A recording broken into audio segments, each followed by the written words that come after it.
इसका वैल्यू हमें find out करने के लिए कह रहा है। अब देखो एक क्यूबिकल इक्वेशन है, इसका डायरेक्ट कोई फॉर्मूला नहीं होता है कि उसको लगाकर एक्स क्यूब का वैल्यू निकाल लें।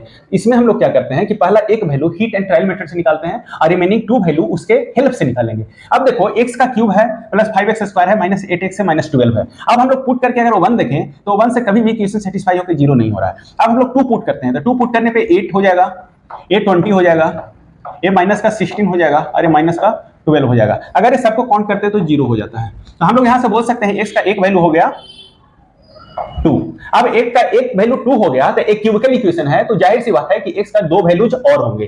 तो अब वो दो वैल्यू निकालने के लिए हम लोग क्या करते हैं, हम लोग इसको ऐसे लिख लेते हैं x माइनस 2, फिर यहां पे लिख लेते हैं x माइनस 2 और x माइनस 2 इक्वल टू 0, क्योंकि हमें दो वैल्यू और चाहिए। अब यहां से देखो हम लोग बारी बारी से यहां से चलते हैं। यहां पे कितना है x क्यूब, यहां पे है x, तो कितना से मल्टीप्लाई करेंगे कि x क्यूब हो जाएगा। हम लोग जानते हैं x स्क्वायर से मल्टीप्लाई करेंगे तो x square into x x cube हो गया। साथ में हम लोग देखते हैं कि x स्क्वायर माइनस 2x, तो माइनस 2x स्क्वायर एक एक्स्ट्रा आ गया, हमें चाहिए कितना प्लस का 5x स्क्वायर। तो यहां पे कितना से कर देंगे, यहां प्लस कर देंगे 7x। अब ये 7x से मल्टीप्लाई करने पे क्या होगा, अब ये 7x से अगर यहां पे मल्टीप्लाई करते हैं तो ये कितना हो जाएगा 7x स्क्वायर, हमें चाहिए 5x स्क्वायर, यहां का माइनस 2x स्क्वायर था तो ये दोनों बैलेंस होकर कितना बना दिया 5x स्क्वायर। तो इसका काम खत्म हो गया, इसका काम खत्म हो गया।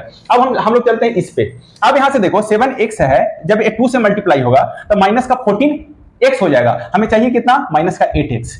यहां के माइनस का 14x हो गया, हमें चाहिए 8x, तो यहां पे कितना से हम लोग कर देंगे प्लस का 6 से मल्टीप्लाई कर देंगे। ये 6 से मल्टीप्लाई होकर 6x हो जाएगा और यहां पे माइनस का 14x हो जाए, ओवरऑल माइनस का 8x रह गया। अब यहां से 6 इंटू माइनस 2 माइनस का 12 है, ये भी सेटिस्फाई हो गया, ये भी सेटिस्फाई हो गया। अब देखते हैं कि रिमेनिंग टू वैल्यूज कैसे निकलेंगे। अब यहां से हम लोग चाहें तो x माइनस 2 कॉमन ले लेंगे क्योंकि सारे टर्म में प्रेजेंट है। तो अपने पास बचा क्या, x स्क्वायर प्लस का 7x प्लस 6 इक्वल टू 0।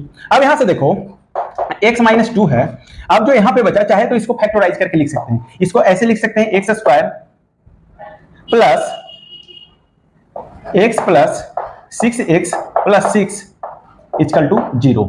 अब यहां से देखो अगर हम चाहें तो यहां से x कॉमन ले सकते हैं। अगर x कॉमन लेंगे तो कितना हो जाएगा x प्लस 1 हो जाएगा, और यहां से अगर 6 कॉमन लेते हैं तो कितना हो जाएगा x प्लस 1 हो जाएगा इक्वल टू 0।